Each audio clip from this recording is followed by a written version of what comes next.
بسم الله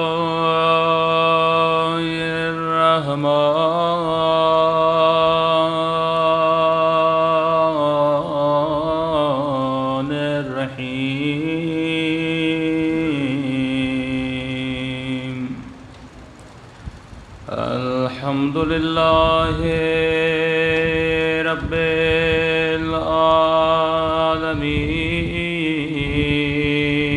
العالمين الحمد لله كما هو أهله الصلاة والسلام على سيد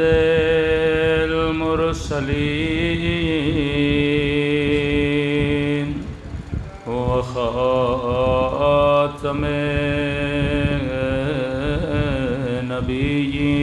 النبيين أبي القاسم محمد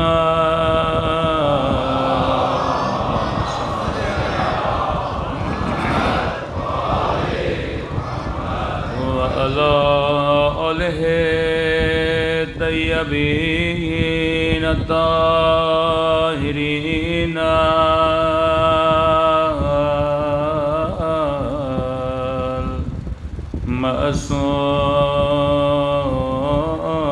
المعصومين سب مل کے اپنے مولا کے ظہور کی دعا اللہم کل ولیک حجت ابن الحسن صلواتک علیہ وعلی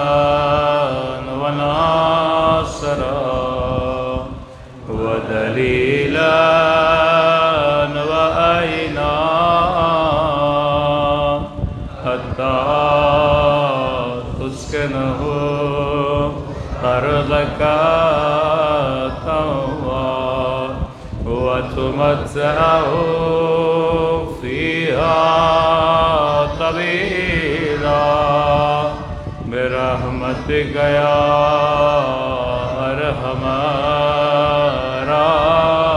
الراحمين صلوات پڑھے محمد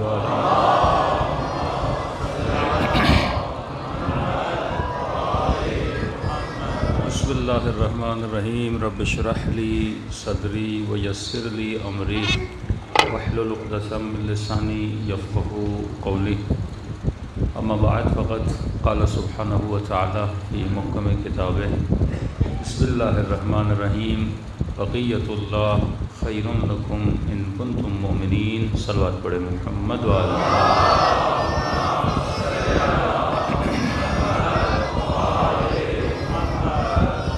دعا ہے پروردگار عالم ہم سب کی عبادتوں کو اپنی بارگاہ میں قبول فرمائے اور جس مقصد زندگی سے یہ مجالس بپا کی جاتی ہیں خدا ان مقاصد میں بھی ہم سب کو کامیابیاں نصیب فرما دے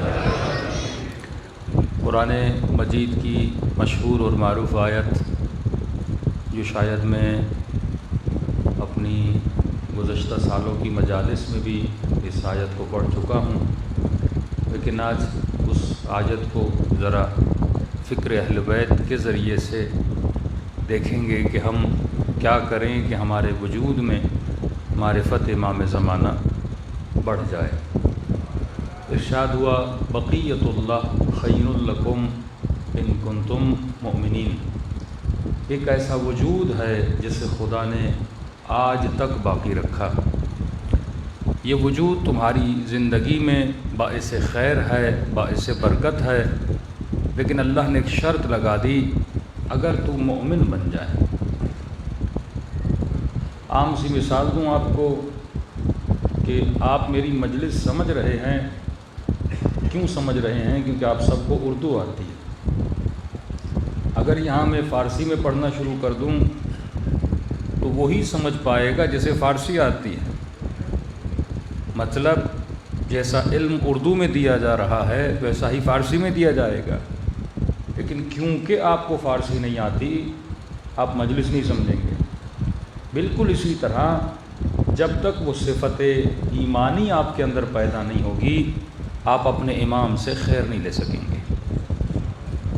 جب تک وہ صفت آپ کے اندر پیدا نہ ہو جائے تب تک وہ اہلیت آپ کے اندر پیدا نہیں ہوتی کہ یہ وجود تب تک تمہیں فائدہ نہیں دے گا جب تک تمہارے وجود میں ایمان داخل نہ ہو جائے۔ یعنی اب اگر ایمان نہیں تو ہم امام زمانہ کے وجود سے وہ خیر لے نہیں سکتے جو امام ہمیں دینا چاہتے ہیں۔ ایک خیر عام ہوتا ہے، ایک خاص ہوتا ہے۔ عام خیر تو خدا بھی بندوں پہ نازل کرتا ہے، لیکن جو خیر خاص ہوتا ہے جیسے مقدس اردبیلی تھے، جیسے امام خمینی تھے، جیسے سید ابن طاووس تھے، ویسا خیر اگر کوئی لینا چاہتا تو اس کے لیے ضروری ہے کہ انسان اپنے وجود میں ایمان لائے۔ صلوات پڑھے محمد وعلیہ۔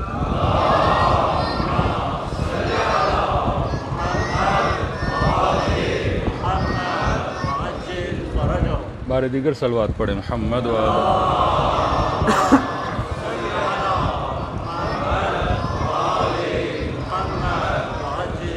دوسری بات کوشش کریں جو آج کی مجلس میں ہیں وہ کل بھی آئیں، کیونکہ تسلسل کے ساتھ اگر موضوع سنیں گے کیونکہ یہ مجالس انشاءاللہ آپ کو یہ باعث مفید بھی ہوں گی اور تھوڑا ریلیٹڈ ہوں گی، ہر مجلس کل کے دن سے ریلیٹڈ ہوگی۔ پہلا سوال خود سے کریں کہ ایمان کیا ہے؟ ایک تعریف عام فہم ہے، آپ کو بولا ایمان وہ ہے جس نے لا الہ الا اللہ پڑھا، محمد رسول اللہ پڑھا، علی ولی اللہ پڑھا۔ یہ ایمان تو ہم سب کے پاس ہے، لیکن قرآن جس ایمان کی بات کر رہا ہے جو ایمان باطنی ہے، تو یہ سوال ہوگا کہ مقصد خلقت کیا ہے؟ تو قرآن نے کہا وما خلقت الجن والانس الا لیعبدون۔ دنیا کی سب سے کمپلیکیٹڈ مشین اگر بنی ہے اور موجود ہے اس کا نام انسان ہے، کہ جس پہ آج تک ریسرچ ہو رہی ہے کہ صرف ایک آنکھ پہ ڈاکٹر پوری زندگی لگا دیتا ہے آنکھ کو سمجھنے میں، آنکھ کے نظام کو سمجھنے میں۔ تو اللہ نے کہا کہ تمہارے دنیا میں آنے کا مقصد یہ تھا کہ تو کیا کرے؟ میری عبادت کرے۔ اب کہا کہ عبادت کا مطلب کیا ہے؟ روزہ، نماز، حج۔ اگر یہ عبادت ہے تو کربلا میں مولا حسین کے قاتل بہت کر چکے تھے، شمر نے 17 حج کیے، لشکر حسین میں بھی اذان، لشکر یزید میں بھی اذان۔ میرے امام نے فرمایا لیعبدون سے مراد نماز و روزہ نہیں ہے، لیعبدون سے مراد لیعرفون ہے۔ تمہیں خلق ہی اسی لیے کیا گیا تاکہ تو اللہ کی معرفت کو حاصل کرے۔ اب اسٹیپ بائی اسٹیپ آپ کو پتہ چل رہا ہے کہ ہم دنیا میں کیوں آئے؟ تاکہ اللہ کی عبادت کریں۔ اللہ کی عبادت کا مطلب کیا ہے؟ تاکہ ہم اللہ کی معرفت کو حاصل کریں۔ اچھا مولا یہ اللہ کی معرفت کہاں سے ملے گی؟ کیونکہ جسے معرفت آ گئی وہ مومن بن گیا، جسے معرفت ابھی تک نہیں ملی وہ مسلم تو ہے پر مومن نہیں بنا ابھی تک۔ تو مولا یہ معرفت خدا کہاں سے حاصل کریں؟ تو یہاں تک سارے مسلمان متفق ہیں، رسول خدا کا فرمان بھی ہے کہ من عرف نفسہ فقد عرف ربہ۔ جس نے اپنے نفس کی معرفت کو حاصل کر لیا اس نے خدا کی معرفت کو حاصل کر لیا۔ یعنی تجھے دور جانے کی ضرورت نہیں ہے، ساری معرفتوں کا خزانہ تیرے اندر پڑا ہوا ہے۔ خدا بھی یہیں سے ملے گا، علی بھی یہیں سے ملے گا، امام زمانہ بھی یہیں سے ملیں گے۔ تجھے خانقاہوں میں جانے کی ضرورت نہیں ہے، تجھے در پہ در بھٹکنے کی ضرورت نہیں ہے۔ اگر تو خود کو پہچان لے تو اللہ کو پہچان سکتا ہے۔ تو ہم سب سے بڑی غلطی جو کرتے ہیں، انسان کو یہی نہیں پتا کہ میرے اندر کتنے بڑے خزانے ہیں۔ کہ مولا فرماتے تو یہ سمجھتا ہے کہ تو کیا ہے، وفیک عالم الاکبر، بلکہ تمہارے وجود میں ایک بہت بڑی کائنات چھپی ہوئی ہے۔ اب مولا فرماتے ہیں اگر دنیا میں سکون چاہتے ہو، 3 چیزوں کا علم اگر تجھے مل جائے تمہیں دنیا میں سکون آ جائے گا۔ آج ہم اکثر دیکھتے ہیں کہ لوگ جیسے جیسے بوڑھے ہوتے جاتے ہیں سکون ان کا ختم ہوتا جاتا ہے، کہ ان کو پتہ ہے کہ میں فنا کی طرف جا رہا ہوں، جسم بوڑھا ہوتا جا رہا ہے، بس کچھ ہی دنوں میں موت آئے گی، قبر میں اتارا جائے گا، لہٰذا اس کا چہرہ ڈپریس ہوتا جاتا ہے، یہ ڈپریشن کا شکار ہو جاتا ہے، یہ انزائٹی کا شکار ہو جاتا ہے، یہ پریشانی مبتلا ہو جاتا ہے جوانی میں، کیونکہ جوش جوانی ہوتا ہے کہ اب تو ٹائم ہے مرنے کو۔ لیکن جیسے جیسے بوڑھا ہوتا گیا ایک طرح سے یہ یقین کی منزل پہ پہنچتا ہے، بس میری موت قریب آنے والی ہے۔ یہ منزل ان لوگوں کی ہے، یہ خوف ان لوگوں پہ طاری ہوتا ہے جن کا ایمان کمزور ہے۔ لیکن اہل بیت کے چاہنے والے یا خود اہل بیت، جیسے ان کی زندگی موت کے قریب چلتی جاتی تھی اتنا ان کے چہرے میں نکھار پیدا ہوتا جاتا تھا، اتنا چہرہ نورانی ہوتا جاتا تھا۔ یہ ہم نے خود اپنی آنکھوں سے دیکھا، آغا بہجت جتنے بوڑھے ہو رہے تھے اتنا چہرے پہ نور آ رہا تھا۔ آغا خمینی ہاسپٹل میں ان کی ویڈیوز موجود ہیں، جیسے جیسے موت کے قریب جا رہے تھے ویسے ویسے چہرے میں نکھار پیدا ہو رہا تھا۔ کیوں؟ کیونکہ ان کے لیے موت موت نہیں ہے، محبوب کی ملاقات کا نام ہے۔ وہ فنا نہیں سمجھتے اپنی موت کو، ایک سفر ہے۔ یہ مولا کا جملہ، امام فرماتے اگر دنیا میں سکون چاہتے ہو، یعنی امیر ہو یا غریب تیرے لیے فرق نہ پڑے، مصیبت میں ہو یا نعمت میں تیرے لیے فرق نہ پڑے، تیری وہی کیفیت ہو جو سیدہ زینب کی تھی کہ فرمایا ما رأیت الا جمیلا، زینب نے حسن کے علاوہ کچھ بھی نہیں دیکھا۔ انسان کبھی کبھی تنہائی میں سوچتا ہے بی بی یہ کیسا حسن ہے، بھائیوں کا جانا، ہاتھوں میں رسیوں کا بننا، شرابی کی دربار میں جانا، لیکن فرماتی یہ حسن حسن رضا ہے، کیونکہ وہ کائنات کو سمجھ چکے تھے، حقیقت وجود کو سمجھ چکے تھے۔ مولا فرماتے اگر تین چیزوں کا علم انسان کو مل جائے، تین چیزوں کا علم، اس کی زندگی میں سکون آ جائے گا۔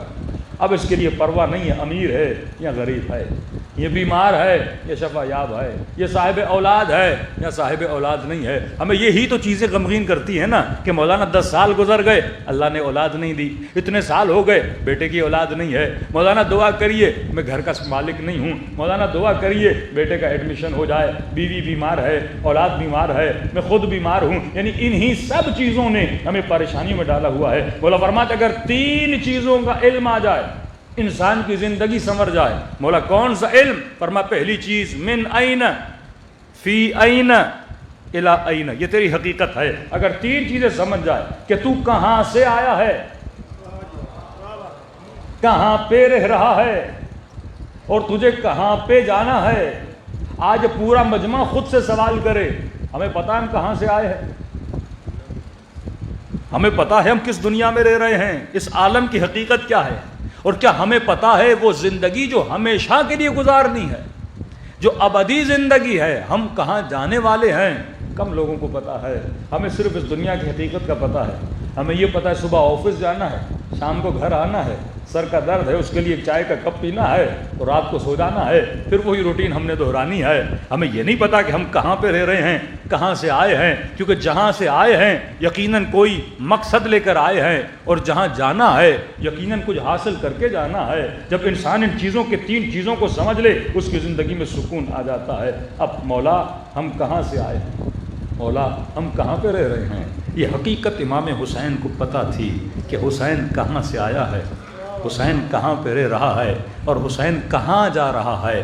اور اس حقیقت کو سمجھ چکا تھا کہ اور تجھے کہاں جانا ہے، تبھی اس نے اپنا بندوبست کیا۔ شمر کو پتہ نہیں تھا کہاں جانا ہے، یزید کو پتہ نہیں تھا کہاں جانا ہے، سنائی باتیں تھیں، یقین منزل یقین پہ نہیں تھا۔ علماء آج تک فرماتے ہیں کہ امام حسین نے جناب زہیر کو خیمے میں بلا کے بولا کیا تھا؟ فرماتے حسین نے یہی تین حقیقتیں زہیر کو بتا دی تھی کہ اور دنیا کی حقیقت کیا ہے، تو آیا کہاں سے ہے اور تجھے جانا کہاں ہے۔ جب انسان کو حقیقت کا پتہ چل جاتا ہے وہ فنا کو ٹھوکر مارتا ہے اور بقا کو اپنے سینے سے لگا لیتا ہے۔ صلوات پڑھے محمد وآل محمد۔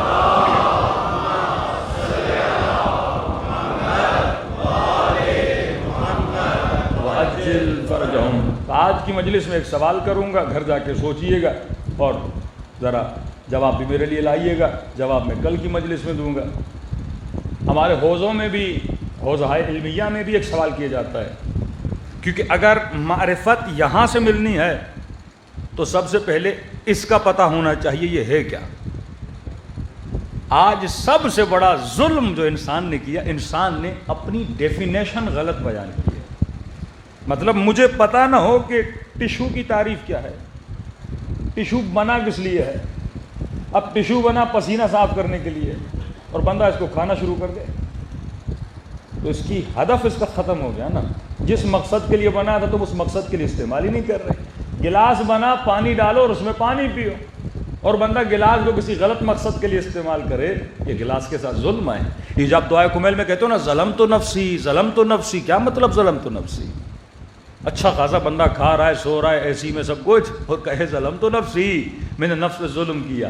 ظلم کا مطلب کیا ہے؟ انگریز سے اچھی تو کوئی لگژری لائف اسٹائل نہیں گزار رہا نا، لیکن ان سب نے اپنے نفسوں پہ ظلم۔ کون سا ظلم ہے؟ کیونکہ جس مقصد کے لیے اللہ نے تمہیں بنایا تھا، تم نے اس مقصد میں اس باڈی کو استعمال نہیں کیا، تم نے اس کے ساتھ ظلم کیا۔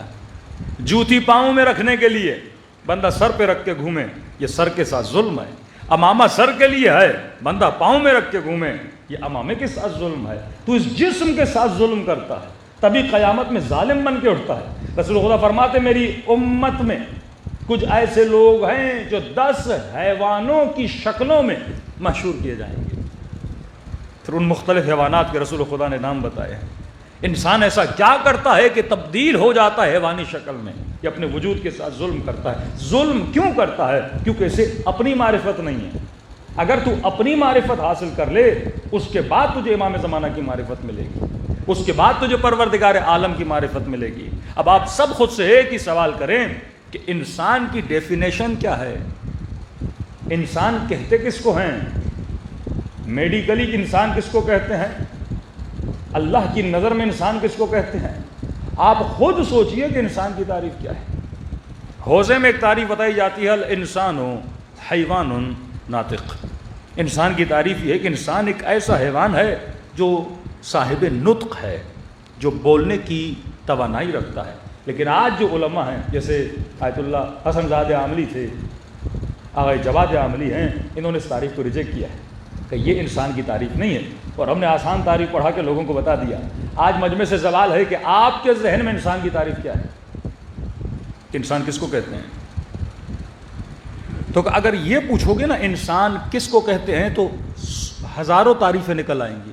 کوئی کہے گا انسان یہ ہے، کوئی کہے گا انسان یہ ہے، مثلا کوئی کہے گا انسان اس لیے کیونکہ انسان بولتا ہے، کوئی کہے گا انسان اس لیے کیونکہ انسان جہاز بناتا ہے، کوئی کہے گا انسان اس لیے ہے کیونکہ انسان صبح سے شام تک بچوں کے لیے محنت کرتا ہے، کوئی کہے گا انسان اس لیے ہے کیونکہ انسان کپڑے پہنتا ہے۔ ساری تعریفیں تو انسان کر سکتا ہے نا۔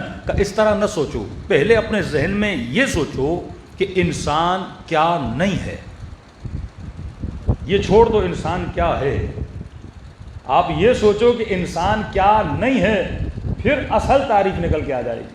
مثلا ایک مرتبہ بولتا ہوں ٹیشو کیا ہے، لیکن ایک مرتبہ میں بولتا ہوں ٹیشو کیا نہیں ہے۔ میں آپ سے پوچھوں گا ٹیشو انسان ہے، آپ بولیں گے نہیں۔ ٹیشو پتھر ہے، آپ بولیں گے نہیں۔ ٹیشو حیوان ہے، آپ بولیں گے نہیں۔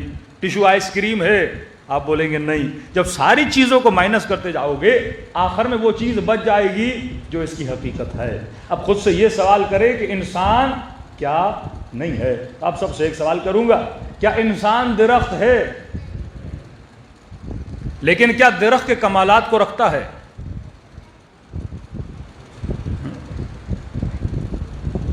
آپ نے کہا انسان درخت نہیں ہے، بچے کو پتا ہے انسان درخت نہیں ہے، لیکن کیا درخت کے کمالات کو رکھتا ہے؟ جو کمالات درخت کی ہیں۔ اچھا درخت کا کمال ہے کیا؟ الفاظ آسان ہو جائیں، بچوں کو شاید پتہ نہیں پتہ مولانا کمال کیا ہوتا ہے، وہ کمال صاحب سمجھ لیں۔ درخت کے کمالات کیا ہیں؟ مطلب جو ایبلٹیز ایک درخت کے اندر ہوتی ہیں، جو خوبیاں ایک درخت کے اندر ہوتی ہیں۔ پہلا درخت کا کمال یہ ہے کہ درخت میں نمو ہے۔ آپ چھوٹا سا پودا گھر میں لگاتے ہو، وہ چھوٹا چھوٹا ہو کے کیا ہوتا ہے؟ بڑا ہو جاتا ہے۔ یہ درخت کا کمال ہے۔ پہلے پتا ہوتا ہے، بڑا ہوتا ہے، پھر وہ پھل دیتا ہے۔ کیا یہ سارے کمالات انسان کے اندر ہیں کہ نہیں ہیں؟ انسان کا بچہ چھوٹا ہوتا ہے، پھر آہستہ آہستہ بڑا ہوتا ہے۔ نائی کے پاس جا کے بال کٹواتے ہو، بائی ٹائم آہستہ آہستہ بال بڑے ہونے لگتے ہیں۔ تو مطلب انسان درخت نہیں ہے، پر صاحب کمالات درخت ہے. انسان درخت نہیں ہے، پر درخت کے جتنے کمالات ہیں ان سب کو رکھتا ہے. اب کوئی یہ کہے کہ میں اس لیے انسان ہوں کیونکہ میں چھوٹا تھا بڑا ہو گیا، تو کل درخت بولے گا یہ کمال تو میرے پاس بھی ہے. تو اس کی وجہ سے انسان نہیں ہے کہ یہ بولے کہ میں پہلے چھوٹا تھا میں بڑا ہو گیا. یہ تو کمال نباتی ہے، یہ تو کمال درخت ہے. تو اس چیز کی وجہ سے انسان نہیں ہے. تو یہ سمجھو تیرے اندر درختوں کے کمال ہیں، یہ انسانی کمال نہیں ہے بڑا ہونا. دوسرا سوال، کیا انسان حیوان ہے؟ شک ہے کیا آپ کو؟ کیا انسان حیوان ہے؟ نہیں ہے. لیکن کیا حیوانی کمالات کا مالک ہے؟ اب سوچئے حیوانی کمالات کیا ہیں. اگر کوئی یہ بولے کہ مولانا میں انسان ہوں کیونکہ میں کھاتا ہوں، کھاتا تو گدھا بھی ہے، تو کھانا کمال حیوانی ہے، کمال انسانی نہیں ہے. کوئی یہ کہے کہ مولانا میں انسان اس لیے ہوں کہ میرے بچے پیدا ہوتے ہیں، تو بچے تو حیوانوں کو بھی پیدا ہوتے ہیں. کوئی یہ کہے کہ مولانا میں انسان ہوں کیونکہ میرے بہت زیادہ بچے ہیں، تو انسان سے زیادہ کئی اوقات حیوان زیادہ بچے پیدا کر لیتا ہے. کوئی یہ کہے کہ مولانا میں انسان اس لیے ہوں کیونکہ میں صبح اٹھتا ہوں سویرے اور محنت کرتا ہوں اپنے بچوں کے لیے کہ شام کو جب گھر آؤں تو میرا بچہ بھوکھا نہ بیٹھے. تو یہ کمال تو حیوانی کمال ہے. کوا بھی صبح سویرے نکلتا ہے، اپنے بچوں کے لیے کمانے جاتا ہے. کبوتر بھی اپنے بچوں کے لیے دانہ ڈھونڈنے جاتا ہے. چڑیا بھی اپنے بچے کے لیے دانہ ڈھونڈتی ہے. وہ کون سا حیوان ہے جو اپنے بچوں کے لیے محنت کر کے لقمہ نہ لائے؟ اگر تو صبح سے شام تک سوتا رہے تو حیوان سے گیا گزرا ہے. کم از کم حیوان اپنی بچوں اور اپنی رزق کی تلاش میں نکلتے تو ہیں، لیکن تو رزق کی تلاش میں نہیں نکل رہا. علی ابن ابی طالب سے سخت جملے کسی نے نہیں بولے کہ مولا پہلی دن مسجد میں آئے کیا دیکھا؟ لوگ مسجد میں عبادت میں مشغول ہیں. مطلب مولا نماز سے پہلے آئے، دیکھا یہ موجود ہیں نماز پڑھ رہے ہیں ماشاءاللہ. رات کو آ گئے نماز سے پہلے، دیکھا پھر بھی بیٹھے ہوئے ہیں سر سجدے میں، نمازوں پہ نمازیں. رات کے اندھیرے میں آئے کا پھر بھی مسجد میں بیٹھے ہوئے ہیں، نماز پہ نماز. اگلے دن نیکسٹ ڈے 1 ویک گزر گیا، 10 دن گزر گئے کہ سلمان یہ ہے کون؟ جب آتا ہوں مسجد میں بیٹھے، جب دیکھتا ہوں حالت نماز اور عبادت میں ہے. سلمان نے کہا مولا یہ عباد الصالحین ہیں، اللہ کے نیک بندے ہیں جو دن رات عبادت میں مشغول ہوتے ہیں. امام نے کہا کھانا کون دیتا ہے ان کو؟ مسجد سے باہر نکلتے ہی نہیں ہیں، کھانا کون دیتا ہے؟ کہ مولا ہماری ذمہ داری ہے. دوپہر کو وہ کھانا لاتا ہے، رات کو وہ کھانا لاتا ہے. کہ شادی وادی کا کچھ بھی نہیں ہے، دن رات بیٹھے رہتے ہیں، کوئی ان کا اور کام نہیں ہے، دن رات مصلی پہ بیٹھے رہتے ہیں. کھانا کوئی وہ لاتا ہے کوئی وہ لاتا ہے. سخت جملے فرمائے میرے امیر المؤمنین نے. امام فرماتے کوفے کی گلیوں کے کتے ان سے بہتر ہیں. کیوں؟ کم از کم وہ اپنے رزق کی تلاش میں تو نکلتے ہیں. ان کو پتہ ہی نہیں کہ مقام انسانی کیا ہے.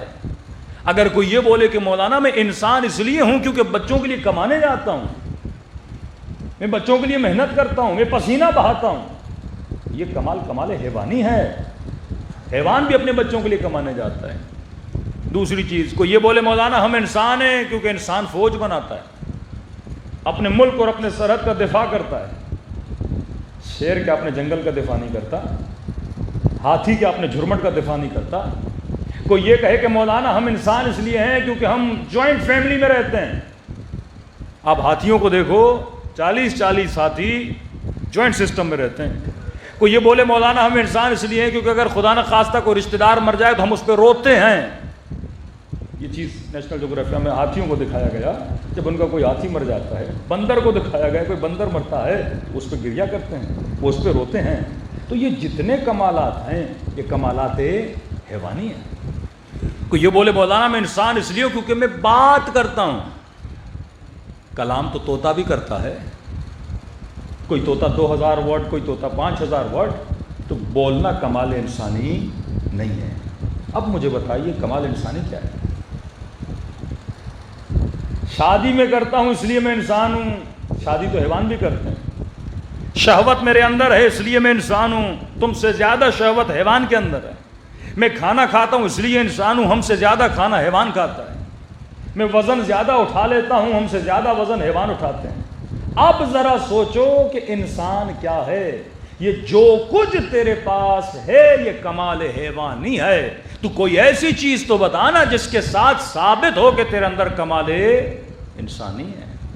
کمانا، کھانا کھانا، فیملی کا خیال رکھنا، بچوں کا خیال رکھنا، یہ سارے کام حیوانات کے ہیں۔ حیوانات بھی اپنے بچوں کا خیال رکھتے ہیں۔ تبھی مولا فرماتے ہیں اے انسان کئی چیزیں حیوانوں سے سیکھو، کیونکہ تو کبھی کبھی کمال حیوانی پر بھی فائز نہیں ہوتا۔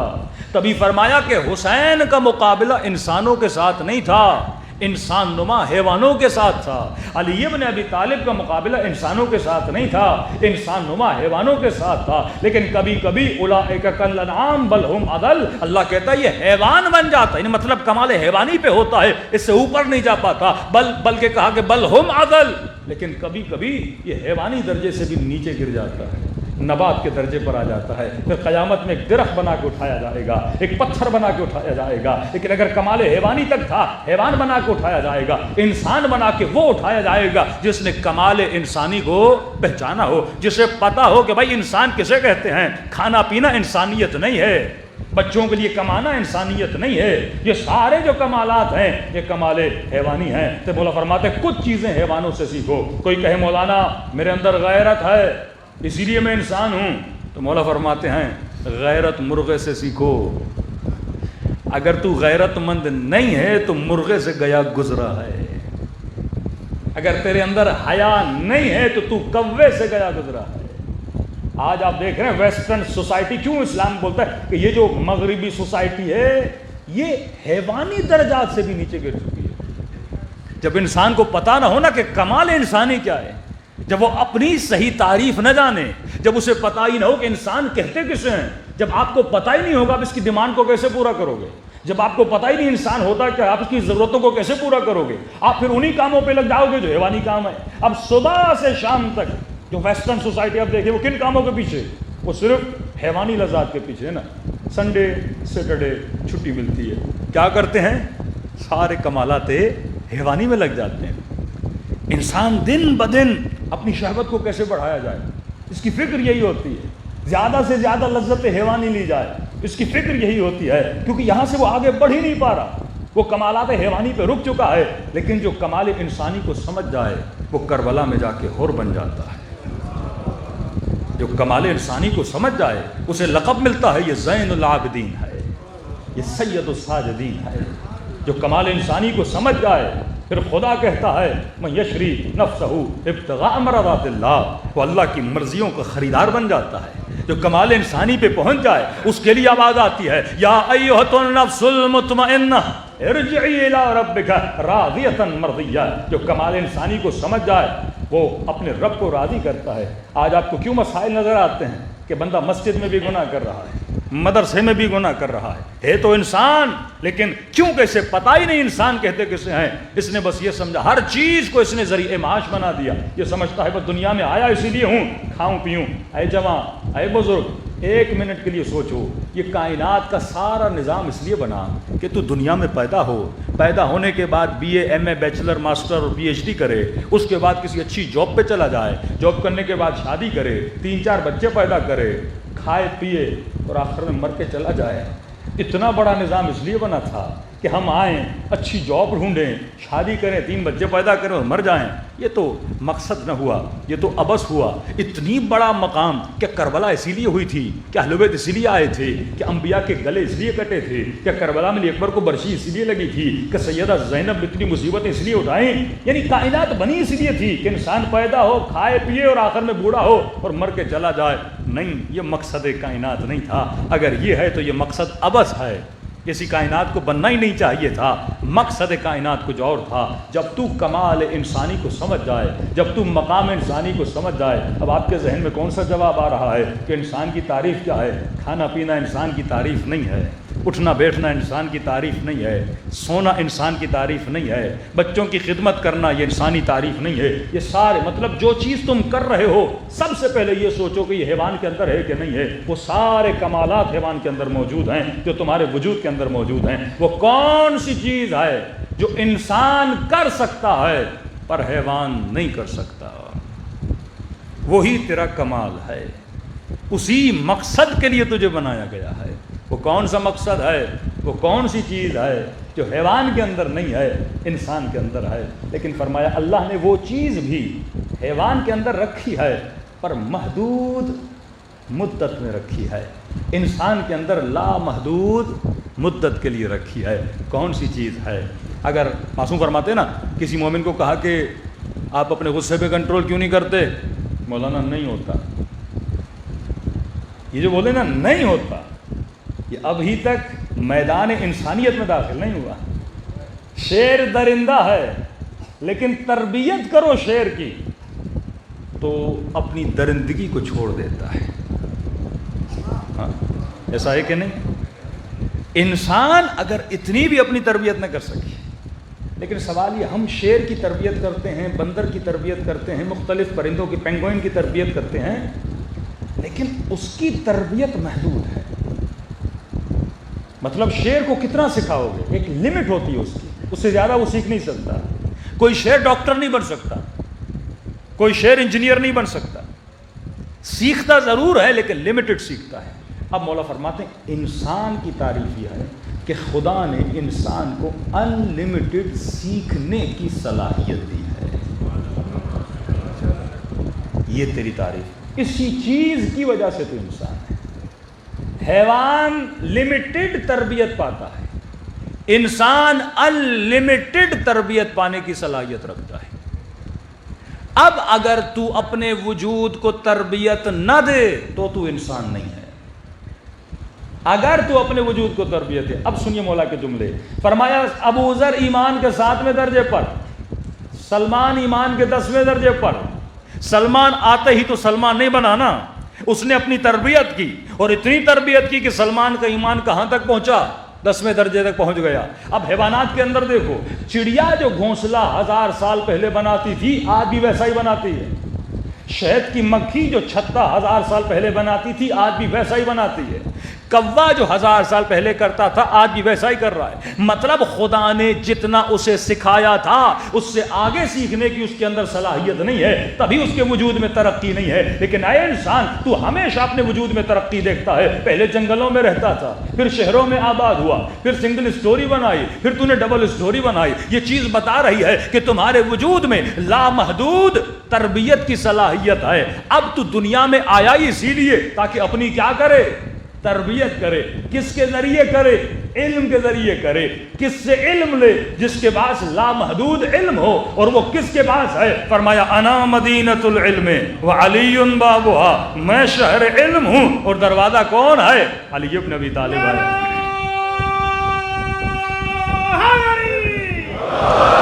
محمد آل محمد کی عظمت میں بلند تر صلوات۔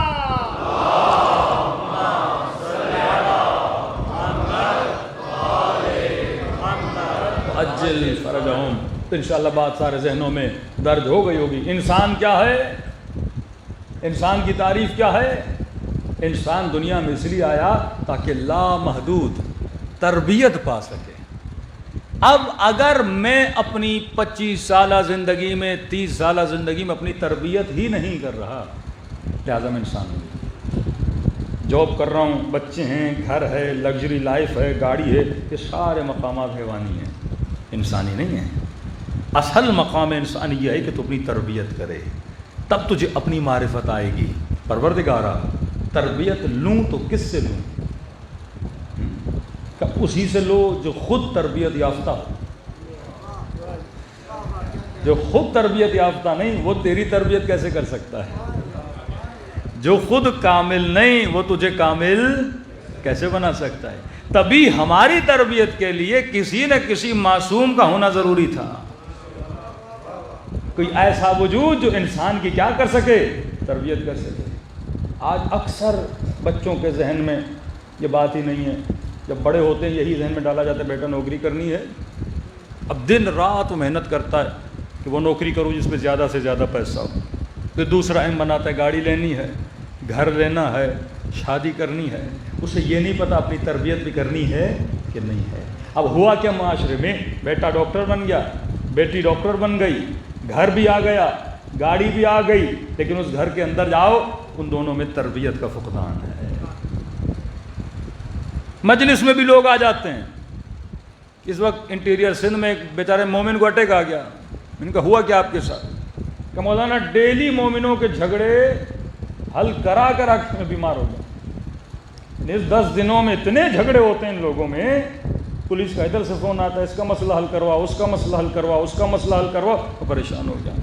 مطلب ذکر حسین میں آ بھی رہے ہیں, ذکر امام حسین کر بھی رہے ہیں, لیکن انسان اپنی تربیت نہیں کر پا رہا.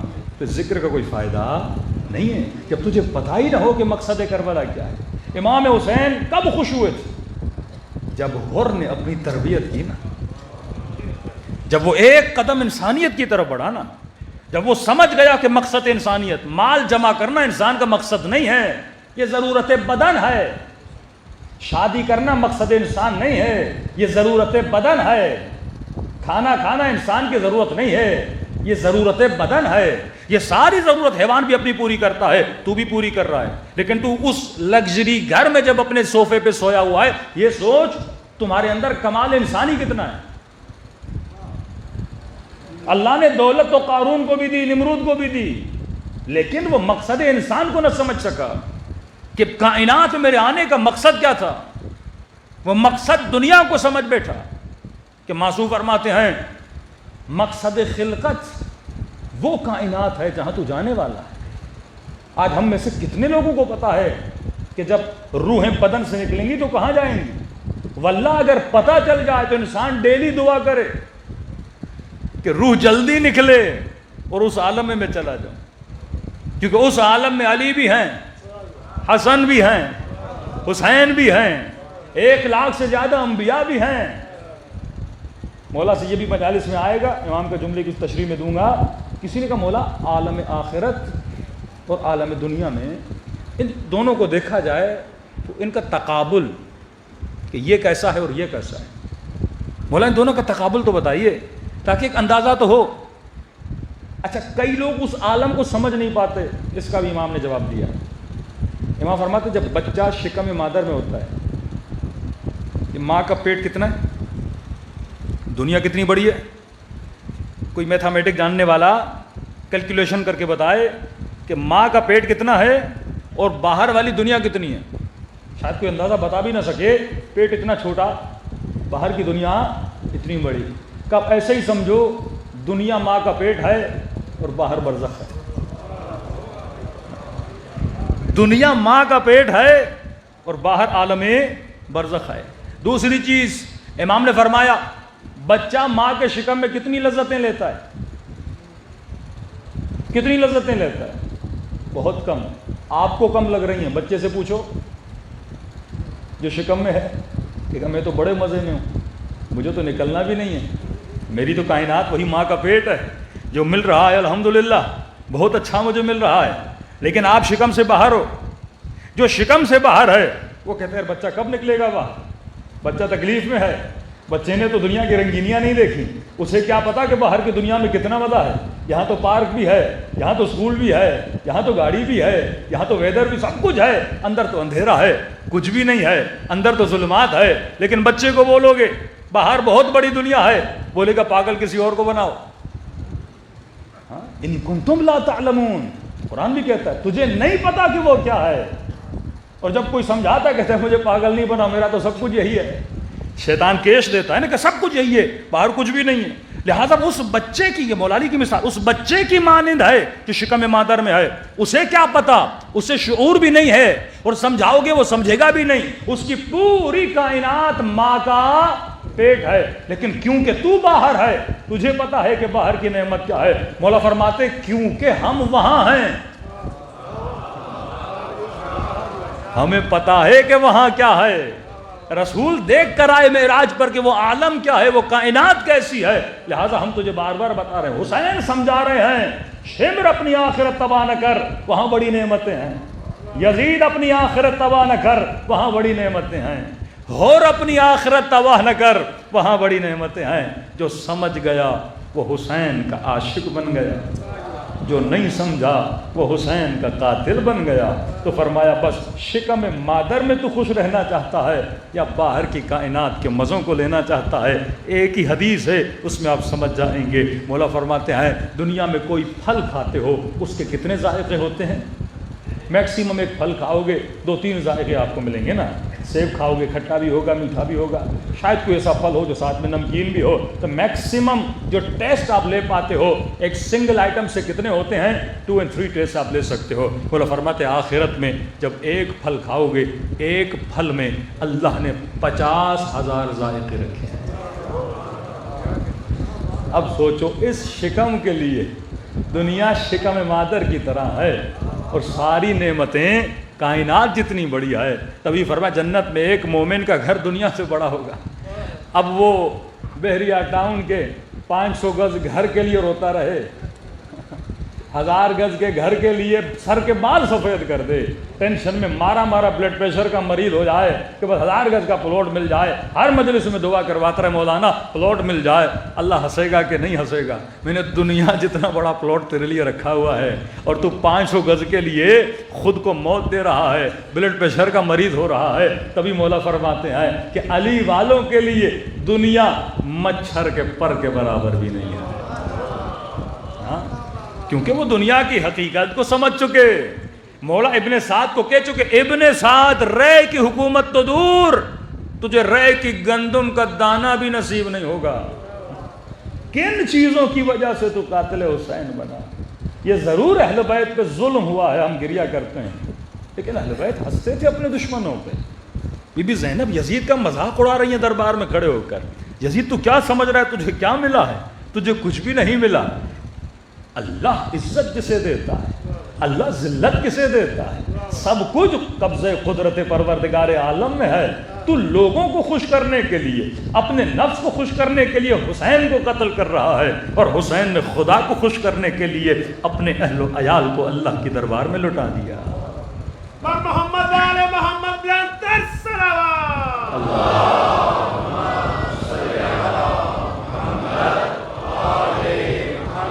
اب یہ نگاہ اہل بیت ہے۔ جب آپ کا ویژن کلیئر ہوگا، کیونکہ ہمارا ویژن کلیئر نہیں ہے، ہم نے لذت آئے دنیاوی کو، لذت آئے حیوانی کو انسان کا مقصد بنا دیا۔ یعنی کتنا ظلم ہے کہ جو جسم خدمت روح کے لیے بنا، اس جسم کا خادم ہم نے روح کو بنا دیا۔ یہی ظلم تو نفسی ہے۔ یعنی یہ بالکل ایسے ہے کہ گدھا انسان کے لیے بنا، لیکن انسان سارا سامان اپنی پیٹھ پہ اٹھائے اور گدھے کی خدمت کرتا رہے۔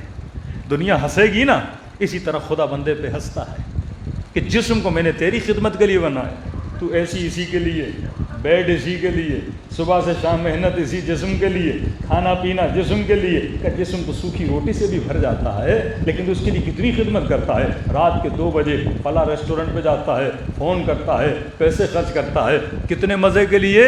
15-20 منٹ کے مزے کے لیے۔ ہاں، لوگوں کو دعوتیں دیتے ہیں، گھر میں کھانے بناتے، کتنی محنت کرتے ہیں۔ یعنی 3 گھنٹے بیچاری بیوی کو کچن میں کھڑا کر دیتے ہیں، میرے پیٹ کی خدمت کر لے، میرے پیٹ کو مزہ آ جائے۔ یعنی اتنی محنت، اتنا پیسہ لگا دیتے ہیں پیٹ کے لیے۔ انسان کپڑے خریدتا ہے لوگوں کو دکھانے کے لیے، ہاں، گھروں کو تزئین دیتا ہے لوگوں کو دکھانے کے لیے۔ یعنی سب کچھ کس کے لیے کر رہا ہے؟ لوگوں کے مزے کے لیے یا جسم کے مزے کے لیے۔ حالانکہ لوگ نہ تجھے نفع دے سکتے ہیں نہ نقصان دے سکتے ہیں۔ تبھی کہا خذوا زینتکم، اپنی زینت کو میری دربار میں لے کر آؤ، کیونکہ میں ہوں جو تجھے سکون دیتا ہوں۔ لوگ تجھے سکون نہیں دے سکتے، یہ گھر تجھے سکون نہیں دے سکتے۔ ہاں، سکون دیتے ہیں، ٹیمپریری سکون دیتے ہیں، ابدی سکون نہیں دیتے. اگر ابدی سکون دیکھنا ہے آؤ کربلا کے میدان میں, آؤ زندان شام میں سیدہ زینب کے وجود کو دیکھو, کس سکون کے ساتھ مصلی عبادت پہ کھڑی ہے, کیونکہ انہیں اپنا معشوق مل چکا تھا, اپنا محبوب مل چکا تھا جس کے وجود سے سکون ملتا ہے. واللہ دنیا میں کسی کے بھی عاشق بنو گے تجھے وفا نہیں ملے گی, لیکن جب خدا کے عاشق بنو گے تجھے وفا ہی وفا ملے گی. مولا فرماتے ایک ہی وجود ہے جو وفا کرتا ہے, وہ وجود پروردگار عالم کا وجود ہے. اب اگر تو اس کا عاشق بن جائے پھر کائنات میں زندگی اسی کو راضی کرنے کے لیے گزارے گا, بندوں کی رضا کے لیے زندگی نہیں گزارے گا. صلوات پڑھے محمد و آل محمد.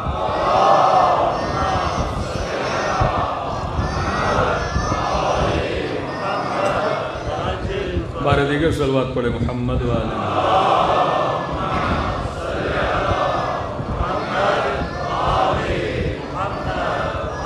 تو موضوع سخن ان 5 دنوں میں یہ رہے گا کہ انسان اپنی تربیت کے ذریعے سے اپنے امام کی معرفت کو حاصل کر سکتا. وہ امام کی ہیں خدا کی. جب تک آپ اپنی تربیت نہیں کرتے, ہمیں پتہ ہی نہیں کہ انسان کی تعریف کیا ہے. تعریف بشر یہ ہے کہ لامحدود تربیت حاصل کرے. اب سوال یہ, میں نے زندگی میں فلمیں کتنی دیکھی, ہاں بہت کم لوگ ملے جن کو یاد تھا, بہت شاذ و نادر ملے جنہوں نے کہا مولانا 100 دیکھیں 50 دیکھیں. سب نے کہا یاد ہی نہیں. ماؤں بہنوں سے پوچھوں کتنے ڈرامے دیکھے, ان گنت. ہاں اور پوچھنا شروع کر دوں ذرا ایکٹریسز کے نام تو بتاؤ. اچھا کس کی کس سے شادی ہوئی, کس کے کتنے بچے ہوئے, ڈائیورس کیوں ہوئی, سب پتہ ہے. اتنے نبیوں کے نام یاد نہیں جتنی ایکٹر اور ایکٹریسز کے نام یاد ہیں. شاید میں نے اپنی 50 سالہ زندگی میں 40 سالہ زندگی میں 300-400 گھنٹے فلمیں دیکھی جس میں کوئی تربیت نہیں تھی. صرف میں نے اس حیوان کو خوش کیا جو حیوان شہوت کا بھوکا, ہاں جھوٹی کہانیوں کا بھوکا, تصورات کا بھوکا, اس کو میں نے خوش کیا. کتنے گھنٹے ہم نے اپنی زندگیوں میں اپنے وجود کی تربیت کے لیے استعمال کیے. کتنے گھنٹے میرے زندگی میں نہج البلاغہ پڑھی ہے. چلو دوسری چیزیں چھوٹی, قرآن میں نے کتنے گھنٹے پڑھی ہے, عربی نہیں ترجمے کے ساتھ. کبھی میں نے قرآن پڑھ کے قرآن سے پوچھا ہے کہ اے خدا تو مجھ سے کیا بات کرنا چاہتا ہے. میں بار بار مولوی کے دروازے پہ کیوں چلا جاتا ہوں, تفسیر بھی مولانا کرے سب نہیں. اگر قرآن تفسیروں کا محتاج ہوتا تو پھر قرآن کا فائدہ نہیں. پھر کیا فائدہ قرآن کا؟ مطلب یہ کتاب ہے, اس کے ساتھ 90 جلد تفسیر ہے. کون پڑھے گا 90 جلد تفسیر؟ کوئی نہیں پڑھے گا. وہ تو خواص کے لیے ہے. قرآن سب کے لیے ہے. جو صحرا نشین ہے بیچارہ اس کے لیے بھی ہے, جو ڈاکٹر ہے اس کے لیے بھی ہے, جو انجینئر ہے اس کے لیے بھی ہے, جو امیر المومنین ہے اس کے لیے بھی ہے, جو محمد مصطفیٰ ہے اس کے لیے بھی ہے. یہ ہر کسی سے اپنے انداز میں بات کرتا ہے. تو اپنی سطح پر ہوتے ہوئے اپنے علمی صلاحیت کو تم نے قرآن سے کیا سیکھا؟ آج تک قرآن کھول کے ایک ایک لائن کا ترجمہ کر کے اس نیت سے بیٹھے ہو کہ دیکھوں میرا خدا مجھ سے کیا بات کرنا چاہتا ہے. جس خدا نے مجھے پیدا کرنے کے بعد کہا اور انسان کی خلقت پہ وہ ناز کرنے لگا کہ میں احسن الخالقین ہوں, میں بہترین بنانے والا ہوں. ہاتھی کو بنانے کے بعد یہ نہ کہا, سورج کو بنانے کے بعد یہ نہ کہا, انسان کو بنانے کے بعد کہا. کیا میں نے کبھی بسم اللہ الرحمن الرحیم پڑھا اور سوچا کہ رحمان کس سے بات کر رہا ہے, رحیم کس سے بات کر رہا ہے؟ تبھی کہا کہ الف لام میم ذالک الکتاب لا ریب فیہ, یہ وہ کتاب ہے جس میں شک نہیں ہے. ہدی للمتقین, شرط بتا دی, یہ ہدایت تجھے تبھی دے گا جب تو صاحب تقوی بنے گا. اگر آج کے مومن و جوان میں تقوی نہیں, قرآن سے ہدایت نہیں دے سکتا. کم از کم آدھا صفحہ قرآن کا اس نیت سے پڑھو کہ میرا خدا مجھ سے کیا بات کرنا چاہتا ہے. جتنا سمجھ میں آئے اس پہ عمل کرو, جو نہ سمجھ میں آئے اس کی جستجو میں نکلو کہ خدا کیا کہنا چاہتا ہے. بندہ ایک کس ڈرامے کی دیکھتا ہے نا, پورا ہفتہ انتظار کرتا ہے اگلی کب آئے گی, ایک سسپینس اس کے وجود میں آ جاتا ہے. 10 لنکس چیک کرتا ہے مجھے اگلی کس مل جائے, 10 دوستوں کو فون کرتا ہے بھائی اگلی کس کہاں ملے گی. اتنی جستجو میں نے اپنی تربیت اور اپنی ہدایت کے لیے کی.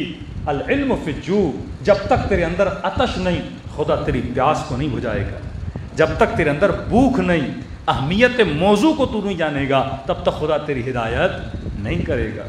آیت اللہ العظمیٰ امینی بہت بڑے عالم دین, اتنے سال انہوں نے علم حاصل کیا. کہتے ہیں ایک حاجت تھی, اس حاجت کو قبول کروانے کے لیے میں مولا علی کے حرم میں جاتا تھا. کہتے مجھے یاد نہیں ان گنت بار گیا تھا کہ اہل بیت وہ حاجت دے دیں, لیکن میری دعا قبول نہیں ہوئی. اکثر لوگ یہ اعتراض کرتے ہیں مولانا بہت دعا مانگی ہے لیکن قبول نہیں ہو رہی. کہتے مولا علی کے حرم میں کھڑا تھا, زری کو دیکھ کے رو بھی رہا تھا اور کہہ بھی رہا تھا مولا میری حاجت کو قبول کیوں نہیں کرتے, کیوں نہیں کرتے. اتنے میں نے دیکھا ایک صحرا نشین, بادیہ نشین عرب آیا. یہ جو صحرا نشین عرب ہوتے ہیں ان میں ادب نہیں ہوتا. کہ سیدھا مولا علی کے حرم میں اس کی گود میں ایک بچہ تھا جو پیرالائز تھا, فلج تھا, ایسے لگ رہا تھا یہ پیدائشی پیرالائز ہے, گردن ڈلی ہوئی تھی. اس نے وہ بچہ لا کے مولا کے زری کے سامنے پھینک دیا اور کہا یا ابا الغوث, مولا کے القاب میں سے ایک لقب ہے یا ابا الغوث, یعنی اے فریاد رس, یہ میرا بچہ بیمار ہے, اسے شفا دے. دو گے تو ٹھیک, نہیں دو گے تو آج کے بعد تیرے حرم ہی نہیں آؤں گا. کہ کوئی ادب ہی نہیں. صحرا نشین آدمی, کپڑے میلے, مٹی لگی ہوئی, نہ اذن دخول پڑھا, نہ مولا کو سلام کیا, نہ کوئی صلوات بھیجی, کچھ بھی نہیں. سیدھا آیا, بچے کو سامنے پھینکا, ابا الغوث شفا دے اس بچے کو, نہیں دو گے تیرے حرم نہیں آؤں گا. آغا امینی کہتے سارا منظر میں دیکھ رہا اور میں نے دل میں کہا میں اتنے دنوں سے آ رہا ہوں, غسل زیارت بھی کر رہا ہوں, مولا کو سلام بھی کر رہا ہوں, عالم بھی ہوں, عابد بھی ہوں, مولا نے مجھے ابھی تک نہیں دیا. اور تو کہاں سے آیا ہے بھائی؟ بچہ پھینکے یا ابا الغوث شفا دے. کہتا یہ سوچا ہی تھا تو میں نے دیکھا بچے نے ہلنا شروع کر دیا. اب ظاہر ہے جو پیدائشی پیرالائز تھا آہستہ آہستہ کھڑا ہوا, تھوڑا لڑکھڑایا, گرا, پھر کھڑا, گرا, پھر کھڑا, یہاں تک کہ صحیح سے کھڑا ہو گیا اور دوڑا دوڑا اپنے بابا کے سینے سے جا کے لپک گیا. کہ تب میں نے دیکھا لوگوں نے جیسے دیکھا پیرالائز بچہ جیسے گوشت کا لوتھڑا ہوتا ہے ایسے پڑا ہوا تھا, اچانک شفا ملی, کھڑا ہو گیا اور کھڑے ہو کے دوڑا دوڑا اپنے بابا کے جا کے سینے سے لپٹ گیا. کہتے لوگ اس کے اوپر جھپٹے, کیونکہ جہاں معجزہ ہوتا ہے ایران میں بھی ہے, وہ کپڑے پھاڑنا شروع کر دیتے ہیں تبرکن. باپ نے بچے کو چھپایا, خادمین آئے اسے لے گئے. کہتے جیسے منظر دیکھا امینی کہتے میرا دل ٹوٹ گیا اور کہا کہ یا علی اتنا علم حاصل میں نے کیا, اتنے سال میں پڑھا, اس سے اچھا نہیں تھا میں بھی صحرا نشین ہو جاؤں, میں بھی بادیہ نشین ہو جاؤں, کہ آپ نے چٹکی بھر میں اس کی حاجت کو قبول کروا لیا. کہتے بڑا مجھے دکھ ہوا, شکایت کی مولا سے, مولا اتنا پھر پڑھنے کا فائدہ کیا کہ سب کچھ کرنے کے بعد میری حاجت قبول نہیں ہو رہی. اور یہ بندہ بالکل ان پڑھ, کچھ بھی نہیں آتا, آیا اور لے کے چلا گیا. کہتے رات کو گھر گیا, خواب کے عالم میں اپنے محبوب امیر المومنین کو دیکھا. اللہم صلی علی اللہ, ہر عاشق کو علی کی زیارت نصیب. کہتا اپنے خواب میں مولا علی کو دیکھ, اور جیسے دیکھا تو مولا کے چہرے پہ مسکراہٹ تھی. کہ امینی ناراض نہیں ہوا کرتے, ناراض ہو علی ابن ابی طالب سے کہ میں نے تمہاری حاجت نہیں دی, اور اس بادیہ نشین کو حاجت کیوں دی؟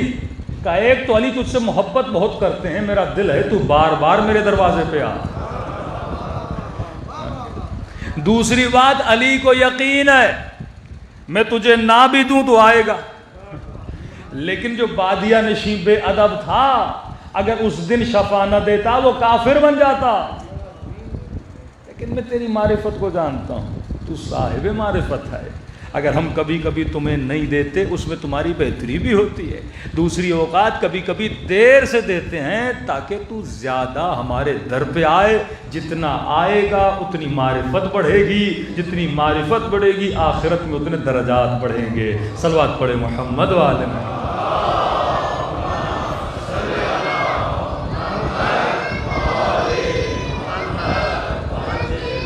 یہ محل فنا ہے.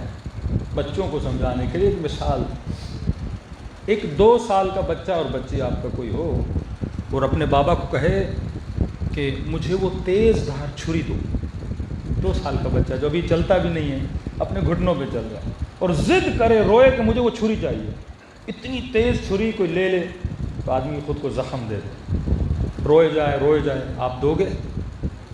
پوری رات روئے. سب سے عزیز ہو بچہ آپ کو, آپ اس کا رونا برداشت بھی نہ کرو, لیکن کبھی بھی باپ بچے کو چھری نہیں دے گا. یہ تو ہو سکتا ہے بچہ سوچے میرا بابا کتنا ظالم ہے, کتنا سنگ دل ہے, میرا رونا بھی دیکھ رہا ہے, میرا گڑ گڑانا بھی دیکھ رہا ہے, لیکن جو مجھے چاہیے وہ مجھے نہیں دے رہا. باپ اگر نہیں دیتا تو تیری محبت میں تجھے نہیں دیتا, تیری دشمنی میں تجھے اس چیز سے روکتا نہیں ہے, تو تیری دشمنی میں تجھے روکتا نہیں ہے. خدا بھی یہی کہتا ہے میرے بندے اگر میں تجھے نہیں دیتا تو تیری محبت میں تجھے نہیں دیتا. کئی چیزیں تیری بہتری میں نہیں ہوتی اور تجھے پتہ نہیں ہوتا, کیونکہ میں خدا ہوں, میں عالم ہوں, میں انسان کے نفع نقصان کو جانتا ہوں. اور مولا فرماتے کیونکہ وہ کریم ہے, کریم بندوں کو کسی نعمت سے محروم نہیں کرتا. ان کا اخلاق خدا بندی ہے کہ جو اپنے قاتل کو بھی پانی پلائے. یہ میں ہر محرم میں روایت پڑھتا ہوں ربط مصیبت کے لیے کہ خیمے میں آئے, فرمایا بہن زینب مجھے اماں زہرا کا کرتا دو. کتنا پیار کرتے ہوں گے اپنے ماں کے کرتے سے. تو اماں نے سیا حسین کے لیے, جب بی بی نے کرتا دیا امام حسین نے زیب تن کیا, تو وہی کرتا جو سیدہ کے ہاتھوں سے سیا ہوا تھا. کتنے بھاری دل سے حسین نے اسی کرتے کو پھاڑنا شروع کیا. بہن نے کہا کہ بھائی کرتے کو پھاڑ کیوں رہے ہو؟ فرمایا یہ قوم جو باہر کھڑی ہے نا حسین کو قتل کرنے کے لیے بڑی ظالم ہے. میری شہادت کے بعد یہ میرے بدن کو لوٹنا شروع کر دیں گے. کہا میں امام ہوں, امام صاحب حیا ہوتا ہے. کہا میں نہیں چاہتا میرا بدن عریان ہو جائے. جب لوٹنے والا لوٹنے آئے تو کم از کم پھٹا ہوا ہوگا, پھٹا ہوا دیکھ کے چھوڑ کے چلا جائے. حسین نے حجت کو تمام کیا, لیکن کربلا میں بے حیا تھے جو انسان نہیں, حیوان نہیں, حیوان کے درجے سے بھی نیچے کر چکے تھے. لیکن یہ جو کرتا پہن رہا ہے یہ کریم ہے. کریم کسی کو خالی ہاتھ نہیں لوٹا. پھر فرمایا بہن زینب وہ دوسرا کرتا جو پیلے رنگ کا ہے وہ حسین کو دو. بی بی نے وہ کرتا اٹھایا, امام حسین نے اس پھٹے ہوئے کرتے کے اوپر یہ دوسرا کرتا پہنا. سیدہ نے کہا کہ حسین جب ایک کرتا پھاڑا ہے پھر اس کے اوپر نیا کرتا کیوں پہن رہے ہو؟ کریم ہے میرے مولا. فرمایا بہن زینب میں نہیں چاہتا جو لوٹنے آئے وہ خالی ہاتھ جائے. بس اتنا سوچا کرو جو دشمن کو بھی خالی ہاتھ نہ لوٹائے وہ اپنے چاہنے والے کو خالی ہاتھ لوٹا سکتا ہے. اگر تم اس دربار سے خالی ہاتھ جاؤ تو یقیناً کوئی ایسی قساوت ہے جو ہمارے اندر ہے اور پھر بھی عطا نہیں ہو رہی, تو یہاں سے لوگ اپنی جھولیوں کو بھر کے جاتے ہیں. ماسو فرماتے ہیں ہر سال محرم نصیب ہو رہا ہے تو یہ شکر کی بات کیا کرو کہ خدا نے اتنی زندگی دی کہ ایک محرم تجھے نصیب ہوا اور سفرہ حسین بن علی پر تم آ گئے. دلوں کو آمادہ کریں کربلا کے لیے. ہر شبیہ بنانا آسان ہے, ہر شبیہ بنانا, لیکن جب آپ گریہ کرتے ہو نا تو خدا کو کیوں پسند آتے ہیں؟ کبھی سوچا ہے؟ مومن جب روتا ہے نا تو شبیہ زینب بن جاتا ہے. شبیہ زہرا بن جاتے ہو، کیونکہ حسین پہ زینب روئی تھی، امام زین العابدین روئے تھے، غم حسین میں سیدہ فاطمہ روئے، تمام اہل سنت کی حدیث ہیں، مولا کی شہادت سے پہلے رسول خدا روئے مولا کے غم میں۔ ہر نبی جب کربلا سے گزرا تو وہ روتا ہوا گزرا، تو جب تم روتے ہو تو یہ رونا کردار میں شبیہ انبیاء ہے، یہ رونا کردار میں شبیہ سیدہ زینب ہے۔ اور معصوم فرماتے ہیں غم حسین میں کبھی رونے سے شرمایا نہ کرو، یہاں تک کہ تاکید کی ایسے رویا کرو جیسے بوڑھی ماں اپنے جوان بیٹے کو روتی ہے۔ اگر رونا نہ آئے تو فرمائے رونے جیسی شکل بنا دیا کرو، کیونکہ تو شبیہ انبیاء بن جاتا ہے۔ دلوں کو کربلا لے کر چلیں اور سلام کریں اپنے مولا کی مظلومیت۔ السلام علی الحسین وعلی علی ابن الحسین وعلی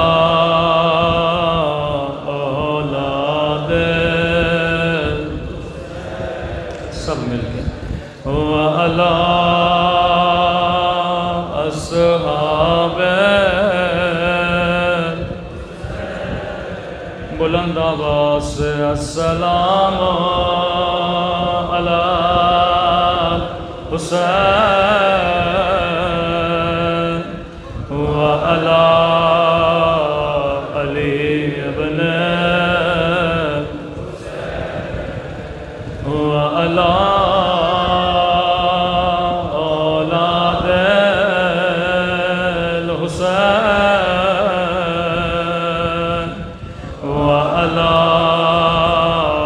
اصحاب سب مل کے السلام علی الحسین وعلی علی ابن وعلی اولاد وعلی اصحاب میرا سلام ہو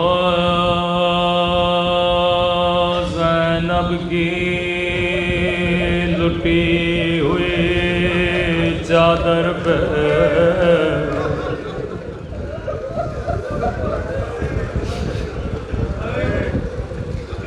یہ سلام میرے سلام نہیں، امام زمانہ کے سلام جو فرماتے ہیں ہر روز نماز عصر کے بعد خدا مجھے حسین کا خون بھرا کرتا دکھاتا ہے، کہا مومن تو سن کے برداشت نہیں کرتا، لیکن میرے منظر اپنی آنکھوں سے دیکھ۔ زیارت ناحیہ امام کا نوحہ ہے، سنیے مولا اپنے جد کو کیسے سلام کرتے ہیں۔ فرمایا میرا سلام ہو ان زخمی کلائیوں پہ جنہیں پسے گردن باندھا گیا تھا،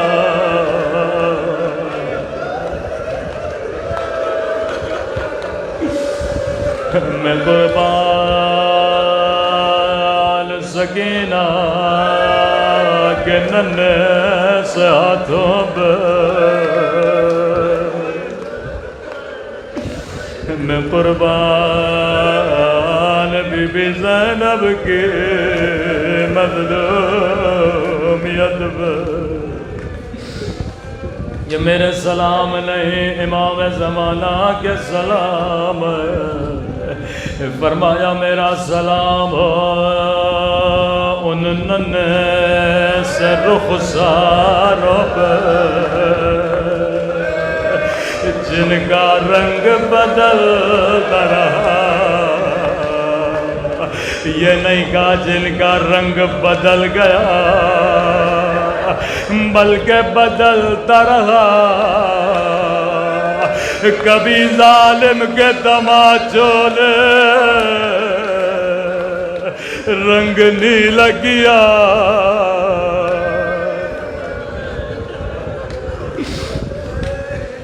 میں قربان امام زمانہ آپ کی مظلومیت پہ اگلا سلام بڑا درد بھرا سلام ہے، فرمایا میرا سلام ہو ان زخمی پھٹے ہوئے ہونٹوں پہ جن پہ ظالم چھڑی مار رہا تھا،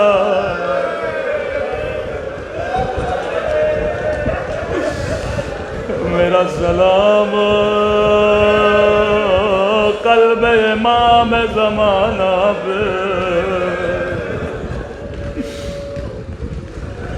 اگلا سلام اس سے بھی درد بھرا سلام ہے، فرمایا میرا سلام کربلا کے اس شہید پہ جس کی گردن کو پیچھے سے کاٹ گیا،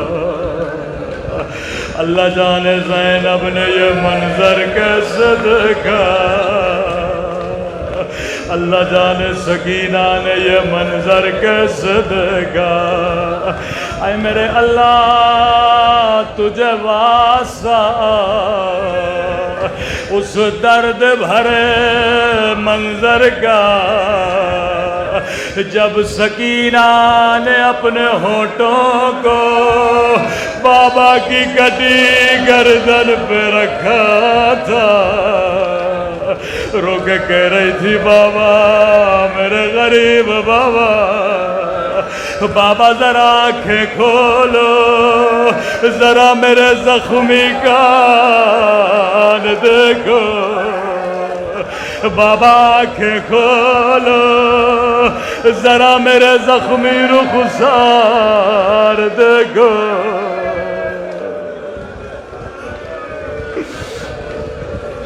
او میرے غریب بابا،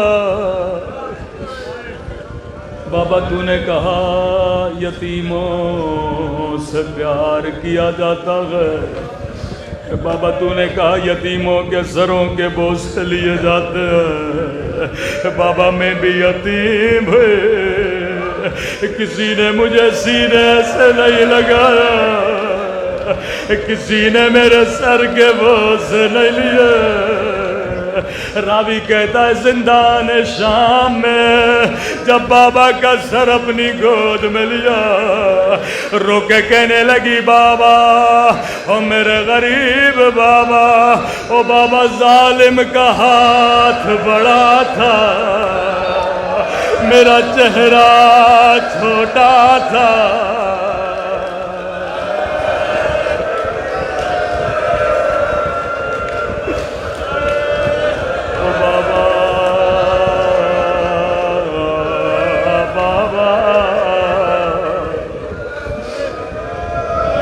تیرے بعد سکینہ زندہ رہنا نہیں چاہتی،